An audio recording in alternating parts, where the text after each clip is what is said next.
Hello students, यहाँ पे हमें क्वेश्चन गिवन है for the situation shown in figure mark the correct options.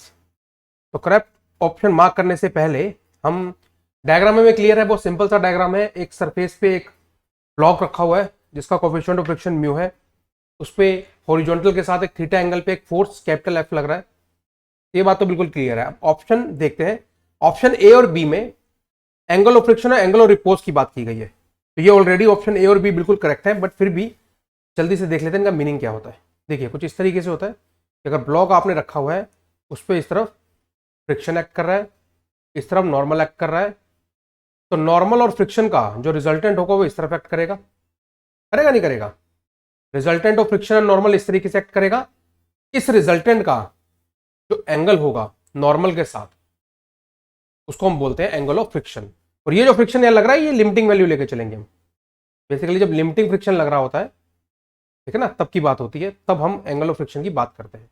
तो हमने ऑलरेडी वेक्टर जानते हैं, तो यहां से हम बहुत इजीली देख सकते हैं कि जो टेन थीटा आएगा, टेन थीटा क्या आएगा। देखो यहाँ पे हम इस तरीके से वेक्टर्स का ट्रायंगल बना सकते हैं। ये एन हो गया, ये फ्रिक्शन हो गया, और ये आपका आर हो गया, और ये आपका एंगल ऑफ फ्रिक्शन हो गया। तो एंगल ऑफ फ्रिक्शन हमें लेना है तो हम कैसे लिखेंगे? F upon N. एफ क्या होगा? Mu N divided by N. तो यहां से हमें मिलता है tan theta equal to mu. तो बिल्कुल ठीक है, अगर tan theta equal to mu है तो थीटा कितना हो जाएगा? Tan inverse mu. तो इससे हमें जो ऑप्शन नंबर ए है वो करेक्ट पता चल जाता है। तो ये तो ऑप्शन नंबर ए के लिए सब कुछ किया है हमने यहाँ पे। अब हम बात करते हैं ऑप्शन नंबर बी की। बी क्या है? Angle of repose. उसका कॉन्सेप्ट भी यही है कि एक इंक्लाइन है, वहां पे कोई एक एंगल है पर्टिकुलर, थीटा ले लेते हैं। अब थीटा को हम इंक्रीज करते हैं, यहाँ पे कोफिशिएंट ऑफ फ्रिक्शन म्यू दिया हुआ है। एक पर्टिकुलर इंस्टेंट पे ये block it will just start sliding. ये कब होगा? ऑब्वियसली हम जानते हैं, यहाँ अगर हम mg के कंपोनेंट ले रहे हैं तो इस तरफ mg साइन थीटा होगा, इस तरफ mg कॉस थीटा होगा, इस तरफ नॉर्मल लगेगा, और फ्रिक्शनल फोर्स पीछे की तरफ लगेगा। ठीक है, जब जस्ट स्लाइडिंग के केस में, जब ये ब्लॉक इस इंक्लाइन प्लेन पे स्लाइड होने लग जाएगा, उस केस में लिमिटिंग फ्रिक्शन लगेगा, that is mu mg cos theta, क्योंकि n और mg की वैल्यू इक्वल हो जाती है ना। क्योंकि ये ब्लॉक इस इंक्लाइन प्लेन पे परपेंडिकुलरली मूव नहीं करता है। इस केस में जब ये जस्ट स्लाइड करता है तो mg sin थीटा किसके बराबर हो जाता है?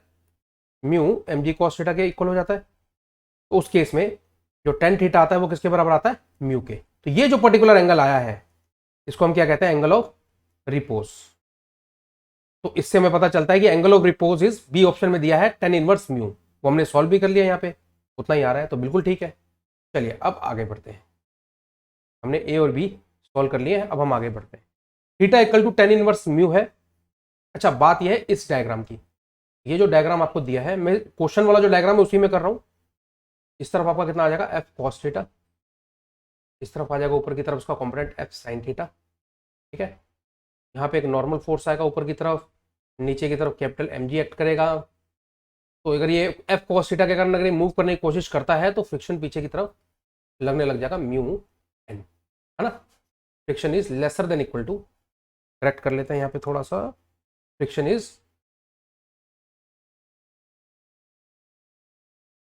Less than equal to mu N. ये बात क्लियर है? अब friction less than equal to mu N है तो पहले तो एन की वैल्यू देखते हैं। एन की वैल्यू क्या आएगी यहाँ पे? देखो मैं मान के चल रहा हूँ कि ये लिफ्ट नहीं करता है, तो अगर ये लिफ्ट नहीं करेगा तो N plus F sine theta it will be equal to M G. यहाँ से हमें नॉर्मल की वैल्यू मिलेगी M G minus F sine theta. ये बात बिल्कुल क्लियर है। अब जस्ट स्लाइडिंग के केस में, जस्ट अगर वो स्लाइड करेगा तो हॉरिजॉन्टली हम फोर्सेस देखते हैं। एफ कॉस थीटा इसके बराबर हो जाएगा, क्या हो जाएगा? जो फ्रिक्शन की लिमिटिंग वैल्यू है उसको क्रॉस कर जाएगा, है ना। तो F cos theta will be equal to mu N. ये बात क्लियर है? तो इसको लिखते हैं एफ कॉस थीटा, ठीक है ना। ये कह लीजिए कि F cos theta friction friction को ओवरकम कर जाएगा। ठीक है, F cos theta equal to mu N आप लिख सकते हो यहाँ पे ना। एफ कॉस थीटा क्या करेगा? म्यू एन को क्रॉस कर जाएगा। तो F cos theta equal to mu into N की वैल्यू आ जाएगी M G minus F sine theta. यहाँ से जब आप रीअरेंज करोगे तो आएगा F cos theta plus mu sine theta equal to mu M G. बात ठीक है? एफ कितना आ जाएगा? म्यू एम जी अपॉन कितना आ जाएगा ये, cos theta plus mu sine theta. यहाँ तक तो हम पहुंच गए, ठीक है। अब बात आती है कि सी पार्ट में बोला है मिनिमम फोर्स। मिनिमम फोर्स कब होगा, जब कॉस थीटा, जब इसका डिनोमिनेटर जो है, ध्यान से देखिए फोर्स के हम इक्वेशन निकाल चुके हैं यहाँ पे, तो फोर्स अगर मिनिमम चाहिए, अगर आपको ये मिनिमम चाहिए तो इसका जो डिनोमिनेटर है वो आपको क्या चाहिए होगा, मैक्सिमम चाहिए होगा। तो इसको डिफरेंशिएट कर देंगे, D upon D theta cos theta plus mu sine theta and this should be equal to 0। वहां से हम निकालेंगे तो कॉस थीटा हो जाएगा, कॉस थीटा का differentiation minus sine theta plus sine theta हो जाएगा cos theta, that is equal to 0। तो mu is equal to ten theta आ जाएगा आपका। यहां तक तो बात बिल्कुल ठीक है। म्यू की वैल्यू आपकी कितनी आ गई, टेन थीटा आ गई, यानी कि म्यू की इस वैल्यू पे क्या होने वाला है स्टूडेंट्स, म्यू की इस वैल्यू पे आपका minimum force will be required, ठीक है। तो सी ऑप्शन बिल्कुल ठीक है। अब बात करते हैं डी ऑप्शन की, minimum force required to move the block is, कुछ नहीं है, mu equal to ten theta आया ना, म्यू इक्वल टू कितना है, टेन थीटा। तो उल्टा लिखता हूं मैं, टेन थीटा को मैं ऐसे लिख देता हूं sine theta upon cos theta, और इसको लिखता हूं म्यू ही है तो म्यू अपॉन 1 कर देता हूं। तो देखो यहां से अगर आप कैसे सोचोगे, आप कैसे सोचना स्टार्ट करोगे, इसको आप परपेंडिकुलर अपॉन बेस से भी सोच सकते हो। देखो यहाँ पे कोई नहीं है, बट राइट एंगल ट्रायंगल में जब आप साइन थीटा कॉस थीटा सोचते हो या टेन थीटा सोचते हो तो होता है परपेंडिकुलर अपॉन बेस। तो इससे हमें हाइपोटेनस कितना मिल जाएगा, कितना मिल जाएगा, परपेंडिकुलर का स्क्वायर यानी म्यू का स्क्वायर प्लस बेस का स्क्वायर यानी 1 का स्क्वायर। तो हाइपोटेनस आ गया। अब बहुत ईजी है, अब इसके बेस पे हम यहाँ पे साइन थीटा को लिख सकते हैं। वो क्या होता है, परपेंडिकुलर अपॉन हाइपोटेनस यानी mu upon under mu square plus 1।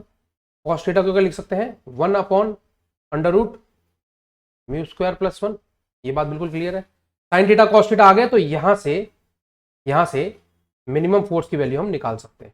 तो सॉल्व करते हैं इसको, कितना आ जाएगा, mu M G divided by cos theta की वैल्यू कितनी है, 1 upon mu square plus 1 plus mu into sine theta की वैल्यू कितनी है, mu into upon mu square plus 1। क्या आ जाएगा, mu M G divided by 1 plus mu square divided by under root mu square plus 1।